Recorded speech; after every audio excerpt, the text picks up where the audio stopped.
Hello guys, आपका स्वागत है my YouTube channel SSC study life में। आज हम जीके जीएस का टॉपिक स्टार्ट कर रहे हैं, जिसमें हम पहला पार्ट पढ़ेंगे प्राचीन भारत। इसमें ये ब्रह्मास्त्र 2.0 बैच की क्लास है, जो फर्स्ट क्लास है। ये हम प्राचीन भारत से स्टार्ट करेंगे। सर ने तो बायोलॉजी से किया था, बट हम इससे करेंगे। ओके, हैंड राइटिंग नोट रहेंगे, इसमें हम देखेंगे। चलिए स्टार्ट करते हैं। प्राचीन भारतीय इतिहास के स्रोत। पहले हम पढ़ेंगे प्राचीन भारतीय इतिहास के स्रोत। देखिए, प्राचीन भारतीय इतिहास की जानकारी 4 स्रोतों से मिलती है। यानी कितने से प्राप्त होती है? 4 स्रोतों से मिलती है। वे कौन कौन से हैं? ऋग्वेद, यजुर्वेद, सामवेद और अर्थवेद। पहला रहेगा ऋग्वेद। इसमें 10 मंडल और 1028 सूक्त हैं और 10,462 इसमें रचनाएं हैं। इसको पढ़ने वाले ऋषि को होत्र कहा जाता है। ये बहुत इंपॉर्टेंट है, किसी भी एग्जाम में पूछ लिया जाता है कि ऋग्वेद को पढ़ने वाले ऋषि को क्या कहा जाता है, तो होत्र कहा जाता है। ओके गाइस, देखिए इसमें यहाँ पर नोट है। धर्मसूत्र 4 मुख्य जातियों की स्थितियों,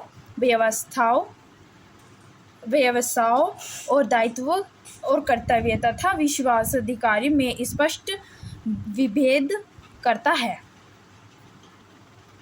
यहाँ देखेंगे, ऋग्वेद के कई परिच्छेदों में प्रयुक्त अधन्य शब्द गाय के लिए प्रयुक्त किया गया है। यानी गाय के लिए यूज होता था ये अधन्य वर्ड। ठीक है गाइस, नोट।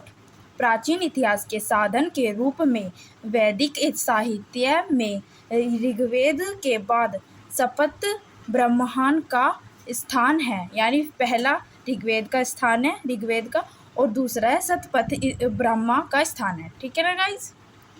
इसका व्याख्या है ब्राह्मण ग्रंथ कौन सा है? ऐत्रेय व कौशितकी। ठीक है गाइस। सेकंड देखिए, यजुर्वेद। इस वेद में यज्ञों के नियमों, विधि विधान का संकलन बताया गया है और इसमें बलिदान विधि का भी वर्णन किया गया है। यहाँ पर नोट है, हैशटैग नोट। यह एक ऐसा वेद है जो गद पद दोनों में मिलता है। एकमात्र यही वेद है जो गद में भी मिलता है और पद में भी मिलता है। इस वेद को पढ़ने वाले को अध्यवयूर कहा जाता है। अध्यवयूर कहा जाता है। ठीक है। इसका व्याख्या ब्रह्म ग्रंथ है, तैत्तिरीय और शतपथ।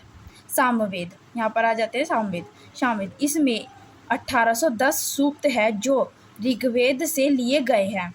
मतलब जो इसमें 1800 सूक्त है ना, 1810 सूक्त है, वे ऋग्वेद से लिए गए हैं। इसको भारतीय संगीत का जनक भी कहा जाता है। इस वेद को भारतीय संगीत का जनक भी कहा जाता है।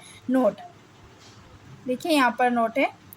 यजुर्वेद व सामवेद में किसी भी प्रकार की विशिष्ट ऐतिहासिक घटना का वर्णन नहीं है। इसके व्याख्या ब्रह्म ग्रंथ को पंचविश व जैमिनी कहा जाता है। और देखिए अर्थवेद। इस वेद में जादू टोना व सामान्य मनुष्यों के विचार और अंधविश्वासों का वर्णन मिलता है। ठीक है ना। इस वेद में कुल 731 मंत्र तथा लगभग 6000 पद हैं। नोट है यहाँ पर। औषधि का उल्लेख पहले अर्थवेद में मिलता था। कहाँ मिलता था? अर्थवेद में। हैशटैग नोट है। सबसे प्राचीन वेद ऋग्वेद है और सबसे बाद का वेद अर्थवेद है। उपवेद की संख्या कितनी है? 4। उपवेद की संख्या 4। पहला है इसमें आयुर्वेद, इसके रचयिता है धन्वंतरी। दूसरा है गणवर्ध वेद, इसके रचयिता हैं भरत मुनि। तीसरा है शिल्पवेद, इसके लेखक है विश्वकर्मा। चौथा है धनुर्वेद, जो लिखा है विश्वामित्र ने। यहाँ पर देख लेते हैं उपनिषदों की संख्या 108 है, जिसमें 13 को मूलभूत उपन्यास की श्रेणी में रखा गया है। और जो जबल उपनिषद में चारों आश्रम का उल्लेख मिलता है, जो इसमें जबल उपनिषद है, इसमें 4 आश्रम का उल्लेख मिलता है। यहाँ देखते हैं वेदांग। वेदांग की संख्या कितनी है? 6। कौन कौन से देख लेते हैं। पहला शिक्षा, शुद्ध उच्चारण शास्त्र से संबंधित था। दूसरा कल्प, कल्प कर्मकांडी विधि से संबंधित था। तीसरा निरुक्त, निरुक्त में शब्दों की व्युत्पत्ति का सिद्धांत शास्त्र कि शब्दों की व्युत्पत्ति कैसे होती है, ऐसा शास्त्र था उसमें। चौथा है व्याकरण, 5वां है छंद, 6ठा है ज्योतिष। आइए ये देख लेते हैं। दर्शन का सिद्धांत, दर्शन का कितने सिद्धांत है? दर्शन के निम्न सिद्धांत है। न्याय दर्शन गौतम बुद्ध का है, संख्या दर्शन कपिल मुनि का है, योग दर्शन पतंजलि का है, और विशेषिक दर्शन कणाद का है। यह परमाणु के बारे में है, इसमें परमाणु के बारे में बताया गया था। अब देखते हैं पुराण। पुराण की संख्या कितनी है? 18।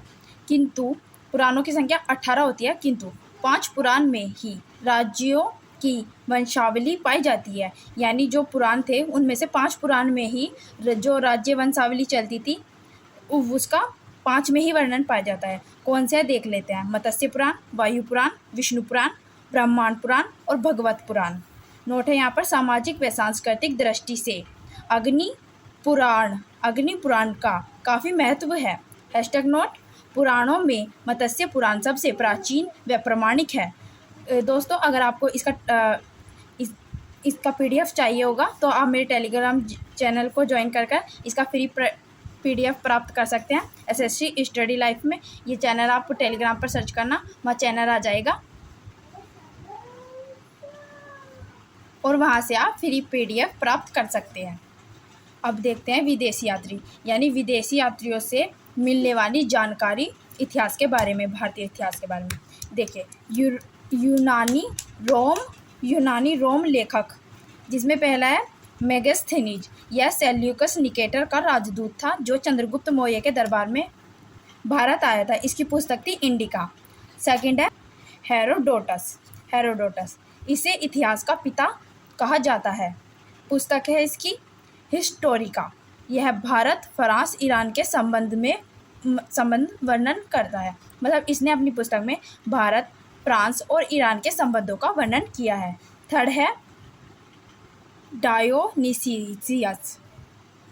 यह मिस्र नरेश अंतियोक्ष का राजदूत था। यह किसके दरबार में आया था? यह अशोक के दरबार में भारत आया था। सेकंड देख लेते हैं चीनी लेखक से मिलने वाली जानकारी। चीनी लेखक में पहला है फहियान। यह चीनी यात्री था और 14 वर्षों तक यह भारत में रहा। किसके दरबार में भारत आया था? यह चंद्रगुप्त द्वितीय के दरबार में भारत आया था। इसकी पुस्तक का डाउट था इसलिए मैंने लिख नहीं पाई थी, बाद में PDF में डल जाएगी तो आप PDF से देख लीजिएगा। सेकंड है हेनसांग। यह हर्षवर्धन के दरबार में आया था और यह 15 वर्ष तक भारत में रहा। 72 देशों की इसने यात्रा की, इसलिए इसे यात्रियों का राजदूत या यात्रियों का राजकुमार कहा गया। इसकी पुस्तक थी सीयूकी। यहाँ पे हैशटैग नोट है।